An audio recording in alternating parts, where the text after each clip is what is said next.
Hi guys, welcome once again to this channel. If you're new here, kindly consider subscribing and welcome to this brand new episode, Conversation with Lindsay. I hope you guys will enjoy it. Okay, so guys, the first topic, our episode 1, is my nanny experience. For those of you who are new here and people who don't know me, I'm a mother of two adorable boys.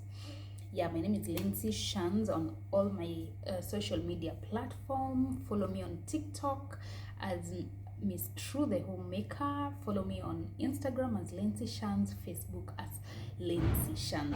Okay, so welcome once again to this channel. That is, if you're new here, yeah, even my returning subscribers, welcome. And if you're new, kindly consider subscribing. Okay, so now let's dive into our first topic here. I'm excited guys, I'm excited. I love sit downs a lot as compared to other videos, so and I hope you guys will enjoy this one as well. So kindly watch till the end, like this video. It actually makes the channel grow, because when you like a video, it gets recommended to a lot of people, and that makes the channel grow because we also get more subscribers. So kindly like this video. If you've not liked it up to this point, just move with me. I know you're going to like it as we go on, so kindly just like. I'll need 50 likes for today. Kindly 50. So if you're watching this video, kindly like it. Okay, thank you so much guys. So let's dive into the video. So guys, my nanny experience. So as I'm speaking to you right now, I'm nannyless. Yeah, I'm nannyless. I'm from doing a lot of work. Yeah, I appreciate the work that nannies do. I really appreciate, because without these nannies hatungekuwa tunaweza kufanya all these stuff guys. Without nannies hatungekuwa tunaweza ku go around our 8 to 5 jobs. So these people are fundamental. These people are very, very important. Very important. However, I know most of you are waiting for that part. However, as important as they are, they sometimes disappoint. Yeah, they sometimes disappoint. Number one, some of them might not meet our expectation, because you find that most issues occur when nannies don't meet expectations, because all of us have expectations. Yeah, and that is why we hire these nannies, because we want them to do 1, 2, 3 things. But when you hire a nanny and they're not performing or they're not delivering, there is no point of having them around. But others are performers, however they don't stay. So these are the challenges that we face with these nannies. Number one, some are, let me call them tourists. Some people will just want to move from one house to another without any reason. Yeah, these are people who, after you pay them, they just go. They don't tell you the reason why. And then we have the very good ones who will always communicate when they want to leave. They give you an ultimatum. Yeah, those ones are the best, I think. So guys, my experience with nannies, oh my god, I can't say that I've had a very bad or very good experience with the nannies. I can say my experience iko tu hapo, sometimes good, sometimes bad. Okay, so I started hiring nannies that is 2020, yeah, 2020, 2021, some around there, 2020, 2021. So that is when I started employing nannies, because I was supposed to go back to work. My first child, I raised that child up to 1 year, and then went back to work. So I needed someone who could be left behind with the baby and also do some house chores. So guys, before I dive in, there's a video I did on TikTok and I said my nanny did not do this, but I was corrected. I don't know, I never knew. We have nannies are for kids. Nanny are for kids only, and house helps are for work. Okay, so me, I employ one for both. So my experience has not been good, as I said earlier, has not been bad or good. It's been in between there. So the first nanny that I employed, if I can recall, she was not up to, okay, this was my first encounter with nannies. I actually did not have experience dealing with nannies because I never knew. In my whole life, this was my first time. Let me say that this was my first time employing someone as my nanny. So I didn't know how to handle them, but what I can say is the relationship was not bad, because I can just say it was just a normal relationship. However, I came to realize that the nanny was also young, and she was not also decided if she really wanted to be a nanny, because sometimes she could come and tell you, I want to go back, and you're like, didn't you make a decision? So one of the challenge that we can encounter is maybe number one, getting people who don't really know what they want, and that is one big mistake. And because I also never knew I should consider someone who is fully in it, I think this was a first timer as well. She never knew, she had never done the job. So I can say she was not so good with the kids. With the kid, that is back then I had one, she was not so good with the kid, because I can understand also my baby sometimes is troublesome a little bit, but she couldn't. We actually stayed for 2 weeks, yeah, and she told me, no, me, I can't, I want to go back to my husband. I don't know, my husband. So I think I started off badly, because I got someone who was, number one, not experienced, number two, was not so sure what she really needed, if she really needed to do this. Okay, and then I got another nanny after her. I got another nanny, yeah. So this other nanny that I got was so good. She was so good with the babies. Sorry, she was so good. I'm used to saying babies because I have 2 babies. Guys, let me just check something. I left something kwa Meko. I told you I don't have nanny right now, so I'm doing everything by myself. So kindly hold kidogo to come.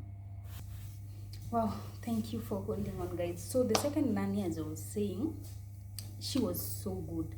She was respectful. She was here, and then she was calm also, and she was so good with the baby. So I stayed with that nanny. So now, if you've been following me, or if you've been watching my videos, you know that I have 2 babies, and the difference between them is not huge, because when my baby turned 1, I got pregnant again for my second baby.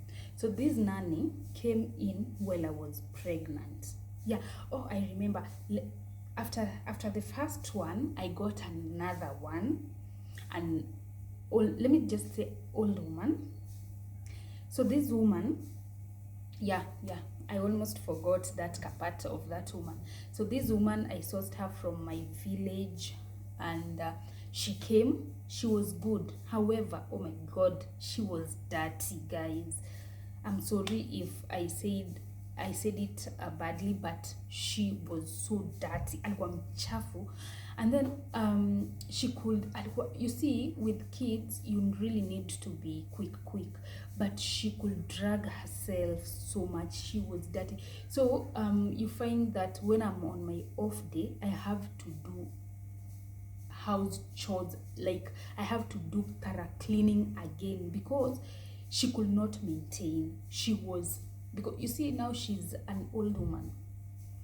She's old, and then she's lazy, she's slow. But I stayed with us for almost 6 months, and then I came to realize that she was positive, and she did not tell me. By the way, that is okay. I don't have an issue with someone being HIV positive, but at least tell me when you come so that I can know the situation. So now she's telling me when her drugs are all finished. So one day I'm going to work, and then she's calling me, and then she's telling me, Mama Dylan, unajua kuna dawa na mezanga na zimeisha. I'm like, dawa na mezanga straight? Nikamuliza tu ARVs. Akaniambia I didn't even question her, why didn't you tell me in the first place that you're using these new medicines? I just let it slide. Nilimuorganizia with a friend of mine who works at Hosi, a government hospital called the Doc. He's ana deal na hizo tu vitu za testing and all those stuff. I called him, told him if my nanny can get kidogo. Sasa it was like, so you see, hana dawa. You can imagine the risk, because if anything happens to her. So I got so mad about that, because the fact that she didn't disclose it to me. Okay, she could have, hata kama alikuwa decide, but you see, you're working for me, tell me. These are crucial things that I think I'm supposed to know. Mi sijui. So just tell me hapo kwa comment section if you think she was supposed to tell me, ama she's not supposed to disclose to anyone. I know people might go through stigma, but now for me, I feel like you're supposed to be open about these things. This is a serious thing, okay? Just tell me, ndio tu pia sisi to take precautions, unaona. So now she told me hizo sasa nikaenda nikamorganizia, and then she went to Hosi, she got, akakuja akaendelea kumeza, but now she was so dirty, you see. So pia hizo ndio, let me tell you guys, when she went, can you imagine in her room what I got her panty with, yes, what you'd want to think about hiyo. So tell me, if my kid is small, bado alikuwa anatembea kuja patana na vitu chafu kama hizo, you see. So she was so dirty. Guys, trust me when I tell you, alikuwa mchafu. So I was sick and tired of that. I had to let her go. I just had to let her go. So nikamwambia, you know what? You just go. So after her, now I got this one. The other one that I was telling you was so nice. This one was so good. This one was so good. She was, oh wow, she was so nice with the baby. Everything was so good. Now remember, I'm pregnant. So tulikaa na huyo msichana for almost 7 months. So the 8th month, she's almost it nilika juu this other nanny nilika naye for 6 months. So alitoka boli yangu ikiwa 6 months. So this other one alikuja tukakaa na yeye for mpaka the point I was due now. Akaona take 2 leave, nimekuja. She was all good, respectful, doing her work very well, and anaelewana na mtoto, so nice, and I was so happy that I finally got someone.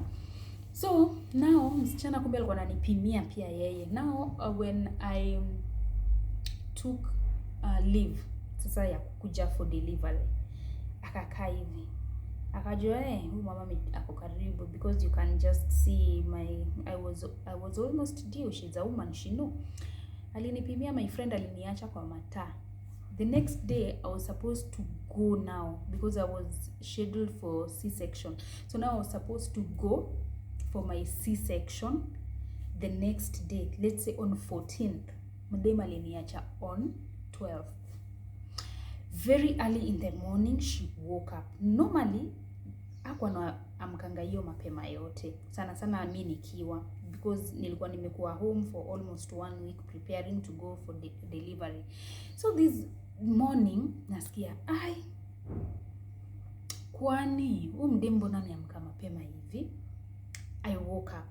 I went. Nikampata nikamuuliza, and you woke up so early? kwani mbona umeamka leo mapema hivi? Ati nimeamua tu kuamka mapema ndio nimalize kazi mapema. I'm like okay, nikarudi kulala. Guys, tell me why I'm waking up in the morning. She is nowhere to be seen. Oh my god, I almost fainted. Nikaenda kuangalia simu. Oh, she's written me a message, guys. She told me, I'm sorry, I have to go. I've left. Yeah, I am sorry, I have left. So mimi mpaka nilichoka, guys. Nilichoka because I sat down, texted her, asked her, why did you have to go na huku niambia? Is everything okay? Yeah, she told me everything is okay, but I just had to leave. Ati niliogopa kukuambia. Nikamwambia, really, honestly, look at my situation right now. But now, you see, we can't even, ilibidi sasa nimesource.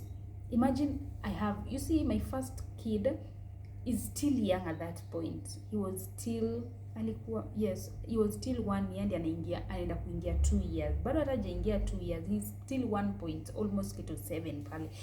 Na alikuwa shazoeana na huyu nani. I'm almost going, it's a day niende delivery, guys.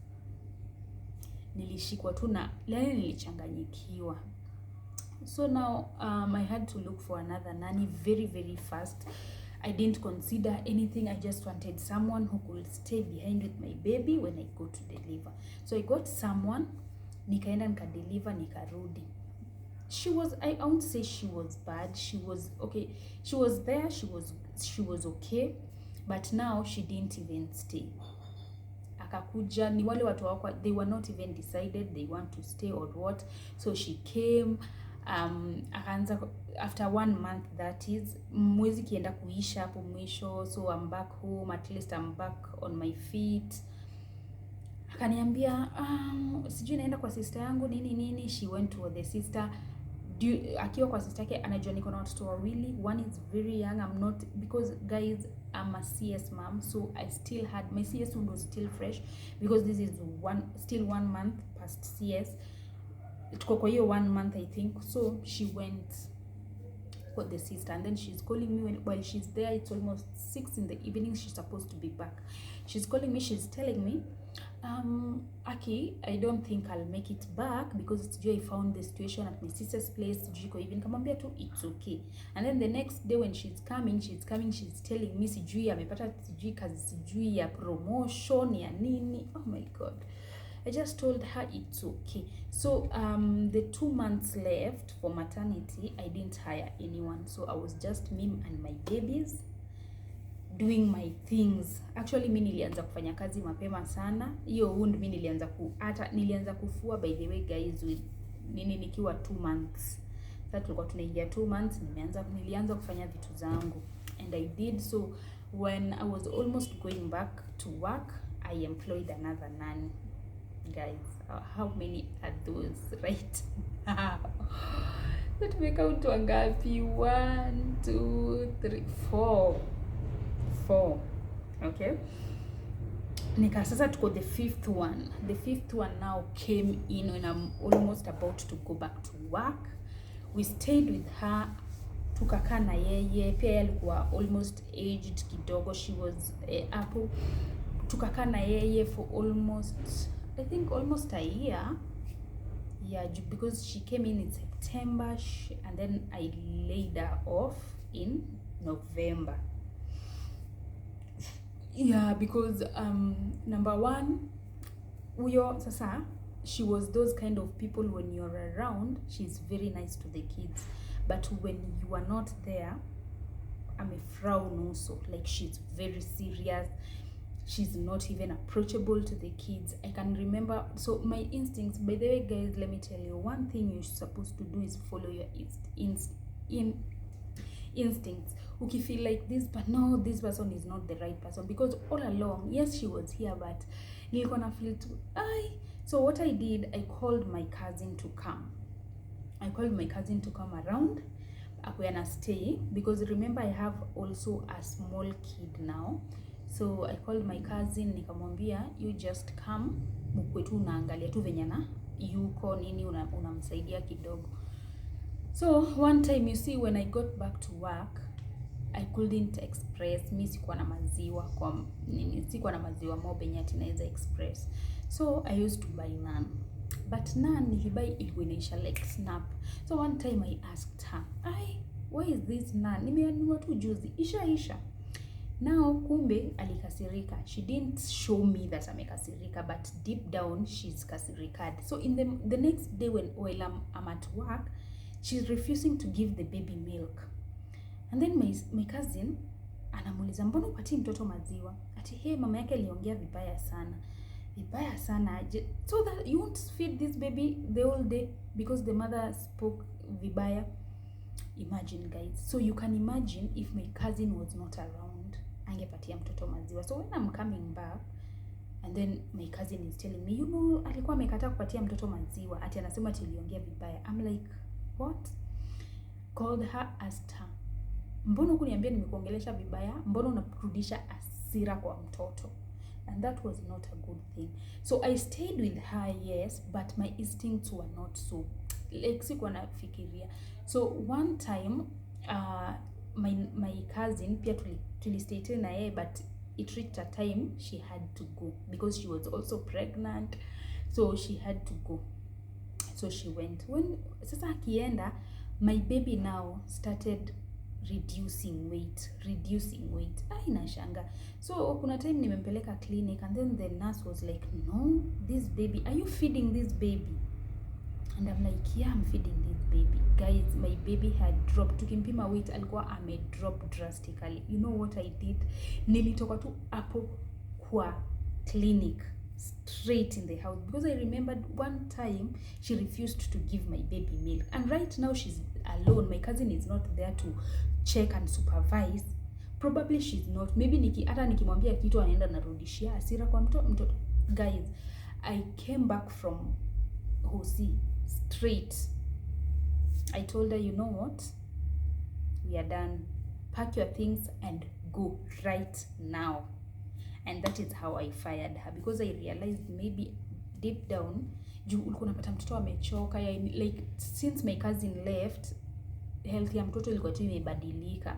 And then mtoto pia alikuwa anamuogopa. And then you see sometimes I could come and then I don't knock, I just observe them. Unatoka so cold on the babies. But when I come in, she will say, karibu, nini. And I said, no. So because my instincts were also not okay with her, I had to fire her. I had to tell her, it's been a good year, it's a wrap. And then she went. So after her, I got another nanny. Very nice. So to go 6. I got another nanny. Very nice, very outspoken, very like alikuwa all perfect, all good. Kazi alikuwa anafanya, everything alikuwa anafanya. So the nanny I sourced from a bureau. Hata huyu mwenye nilimtoa, I sourced her from the same person, a bureau. So this is the first time I was using bureau for the two of them. So the first, huyo wa kwanza nilimtoa kwa bureau, and then now this coming in, now the 6th one, namtoa tena kwa the same person. So I explained to that other person, I told her, ule mwingine simtaki because of this and this. So she advised me, wacha nikupatie mwingine. She gave me a very nice person. I was content, guys. We were so good. We were friends. And if you check, you can just scroll down. Kuna a video I did about surprising my husband with for Valentine's with a car. You can check. The nanny was there. Nilikuwa namkulisha hivi keki. You can check. She was so good. But now, after 1 month, she's telling me, I want to go home. I want to sijui nataka niende nitibiwe. I'm like, kutibiwa? Nataka niende sijui nitibiwe na kienyeji, mimi ni mgonjwa. I'm like, you didn't tell me all this. So now what I came to realize, guys, is that from the bureau that the person who was giving me these girls normally was calling them back. So alikuwa na text anawaambia job nyingine imepatikana ya pesa mzuri, because you see when I get those girls from that person, I pay. Okay, I pay for them. So now she was getting them back, and this one was so good. So huyu ndiye alikuwa anatumiwa sana na pelekwa places. So I had nothing else to do. I had to let her go. So after she went, I got another nanny. Very disciplined, very good. She's doing her work, but uchafu. Oh my God. Now, what made me stay for long with this nanny is my babies liked her so much. Na yeye alikuwa anapenda watoto so much despite her chafu. So I just decided to overlook your part. So I used to do most of the things. Juu was so good with the babies. So now one time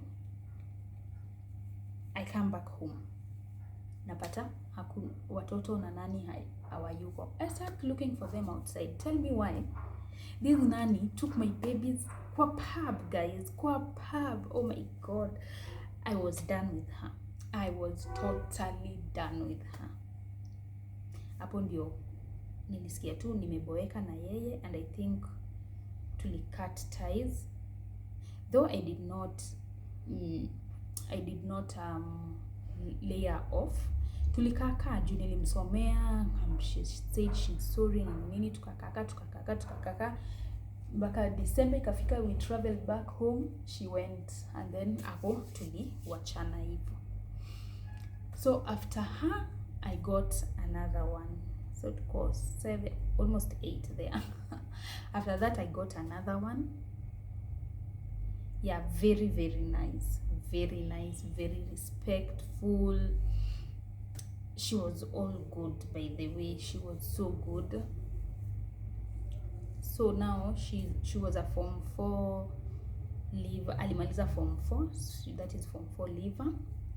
So after shule she came. That was January, this January, yes. So she came, tukakaa na yeye. Now sahi she went last month. Because the dad called me, told me he wants to take her back to school. So I had no option other than to let her go. But she was the most perfect person you've ever wanted. She was respectful. She loved, and the kids loved her, and she knew how to take care of the kids. She was chap. She knew how to do her job. You didn't need to supervise her. I'm telling you guys, sometimes I could come back from work late. You see, how I do things is when I'm around, I feed the babies, I wash the babies, I do everything for my babies.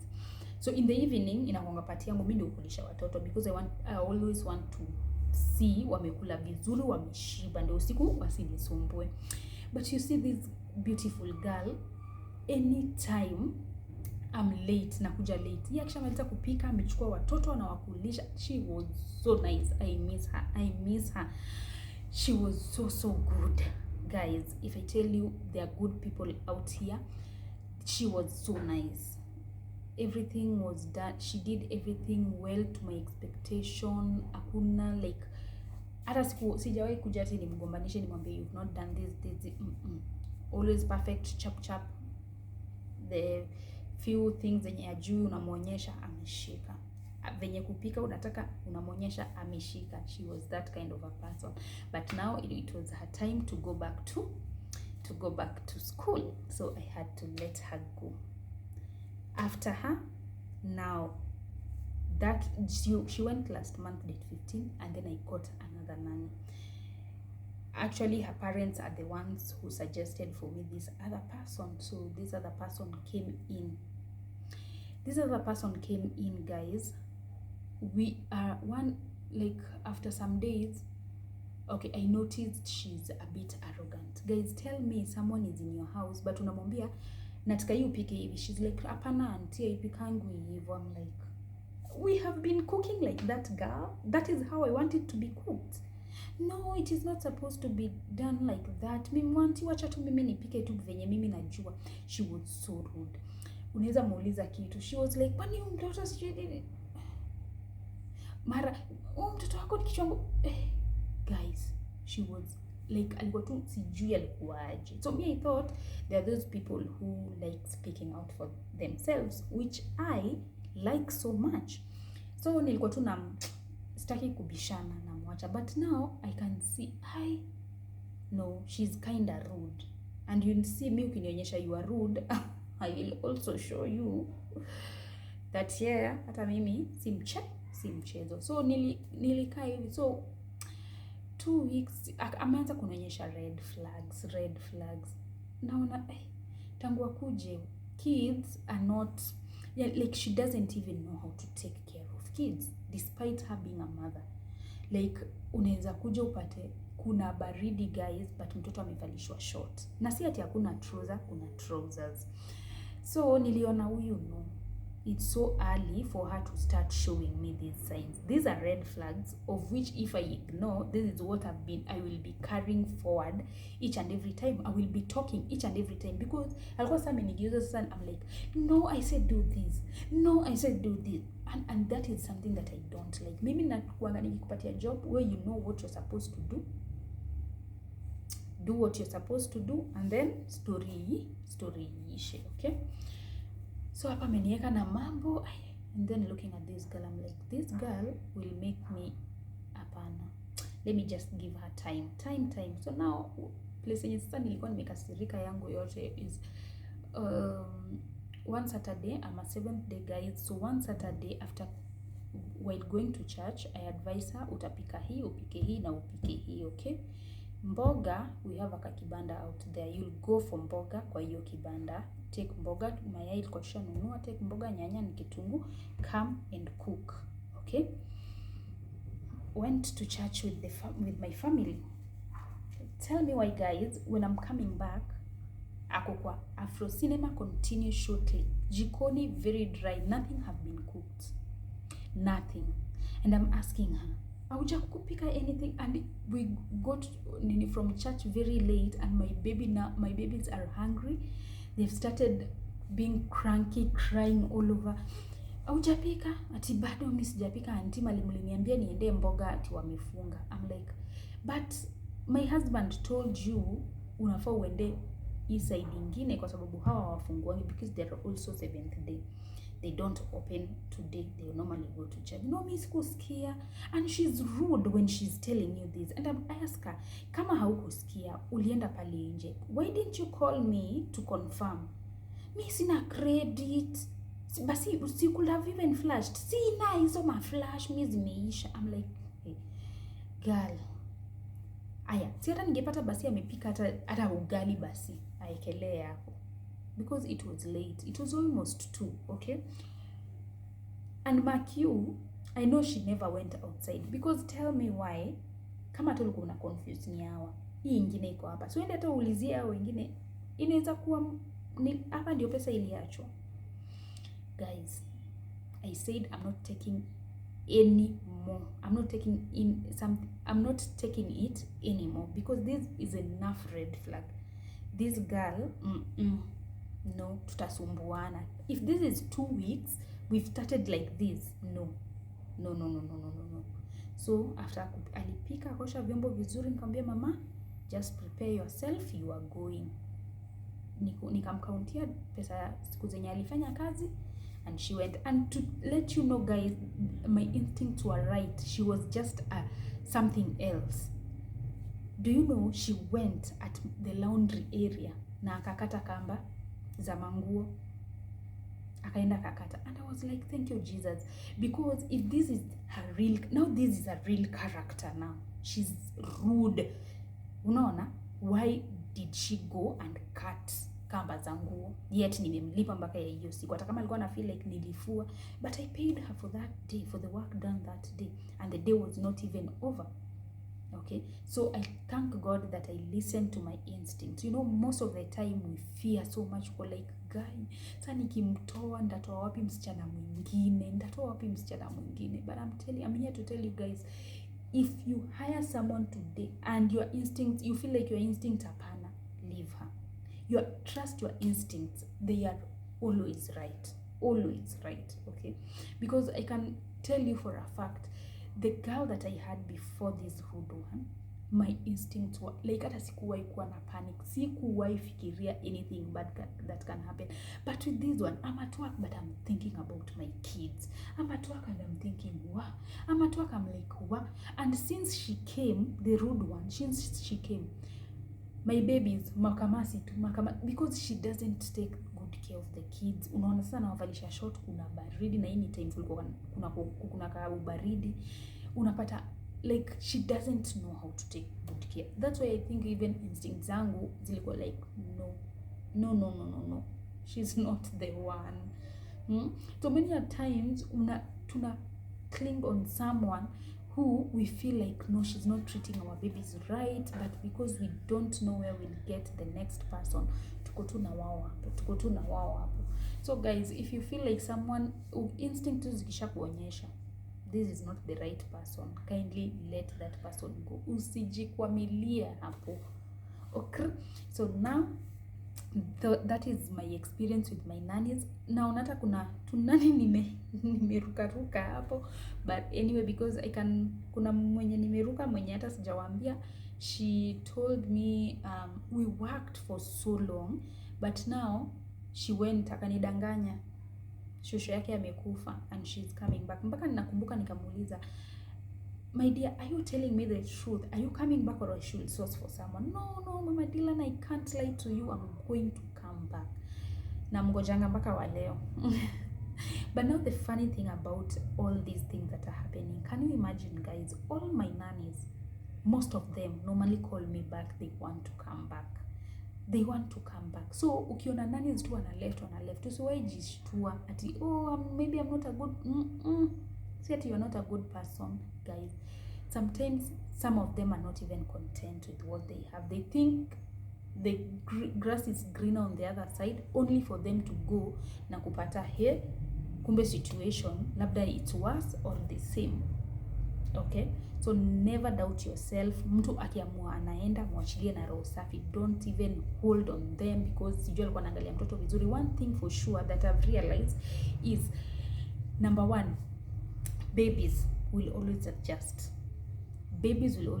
always adjust. So usiwahi shtuka ukisema, ati naogopa kuachilia huyu nani. Your baby, if that person is okay, your baby will adjust very, very well. Me, I've seen my babies adjusting with people. Sometimes unaachilia ule mzuri but you get the best hata kuliko ule mwenye ulikuwa unafikiria. So now one thing I would like to advise each and everyone out there are people who maybe this is your first time you're employing a nanny. Usiwahi kuamilia mtu. Jua tu this is maybe someone who is working, and when their time comes for them to leave, they will leave. Sawa? So usi-invest so much emotionally on this person, because when they leave, they might damage you. Okay, so ikuwe tu ni ile relationship ya work relationship, when the contract is ended, they will leave. Okay, so thank you so much, guys. If you've stayed here for that long, I really do appreciate. Kindly don't forget to subscribe, don't forget to like, share. So see you on episode 2. So you can suggest what maybe I can do. It will be random conversations here and there. Sawa. Bye.